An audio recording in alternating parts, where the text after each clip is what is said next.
Pure silk warp అండి. ఈ వార్ప్తో చేయబడిన శారీ అండి అది. ఇది pure silk Kanchi border sari, like Dharmavaram Kanchi border ఆ స్టైల్లో ఉంటుంది. శారీ మొత్తం ఆల్ ఓవర్ వస్తుంది. సో ఇప్పుడు మన స్టాక్ పాయింట్ని చూద్దాము. ఇప్పుడు మనం స్టాక్ పాయింట్కి వచ్చామండి. ఆ స్టాక్ పాయింట్ చూద్దాము. ఇదిగోండి, మొత్తం ఆల్ కైండ్ ఆఫ్ శారీస్ ఉంటాయండి అవైలబుల్.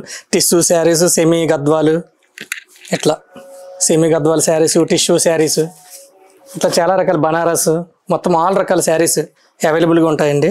సెమీ కాటన్, ఇవి చాలా రకాల ఐటమ్స్ ఉంటాయండి మన దగ్గర. ఇవి చూసారా బేల్స్, ఇప్పుడే ప్యాక్ చేసాము, ఇవి డిస్పాచ్కి రెడీగా ఉన్నాయి. సో ఇవన్నీ ఇక్కడ కూడా శారీస్, ఇవి కూడా ఇది కూడా ప్రింట్ శారీస్ అండి. ఇది ప్రింట్ ఏరియా మొత్తం. ఈ ప్రింట్ అన్ని మనం ఓన్ మిషన్ల మీద వేయిస్తామండి ఈ ప్రింట్స్ అన్నీ. ఇలాంటి మరిన్ని కలెక్షన్స్ కోసము మా స్టోర్ని విజిట్ చేయండి.